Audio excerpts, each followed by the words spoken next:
those who organized this occasion. Initially, I was invited as the presidential candidate of our party, the New Nigeria People's Party. I was so happy that I was coming here and coming to meet other presidential candidates. Unfortunately, after accepting to be here, we were told again that others were not coming. And we all know why they are not coming, like they refuse to go to other occasions like this.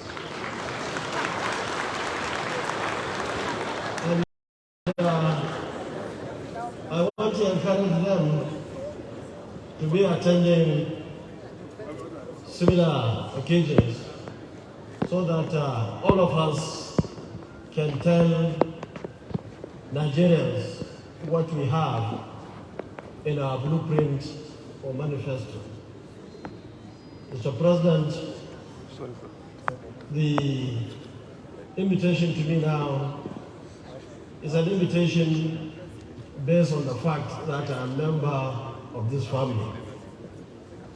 So I'm so happy to be here, to meet my colleagues, engineers, and it's an opportunity to encourage all of you to work harder, to do whatever it takes to succeed. I believe despite all the issues in Nigeria, Nigeria is a country with a lot of potential. Some of us work so hard, especially done by our antecedents. I was one of those who attended craft school, technical school, polytechnics, universities to be where I am, not only a member, but fellow of Nigerian Society of Engineers. I was given very few minutes to speak, but I believe it's important for me to say that we have a very elaborate and solid arrangement for my colleagues, engineers, and other professionals to participate fully in our government, which by the grace of God is coming on the 29th of May 2023.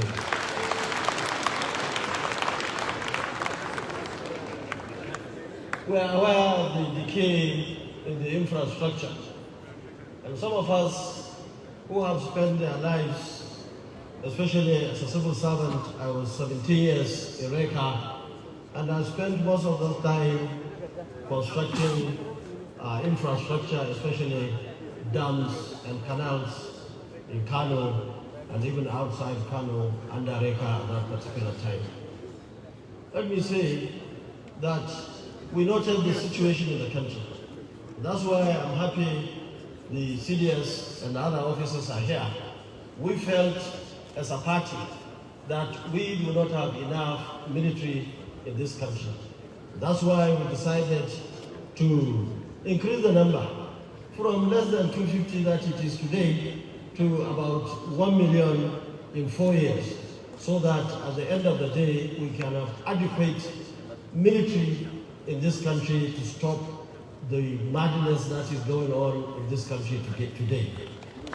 Let me say also that it's not only the military, even the police are too small compared with our population, and even what the United Nations suggested for countries across the world.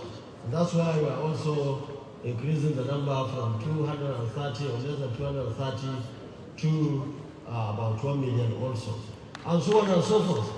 Now, not only that we are going to increase the number, we are going to increase the responsibilities ranging from the Air Force, the Navy, of course the Army that we have today. We are considering creating coastal guards, border guards, and so on and so forth, to ensure that each and every square meter is protected in this country, of course, including the forest guards. Now, the number it looks high, but we believe that not only we are going to protect our country, we are also going to be very happy to work with the international community, especially in Africa, where we are known to participate in peacekeeping across African countries.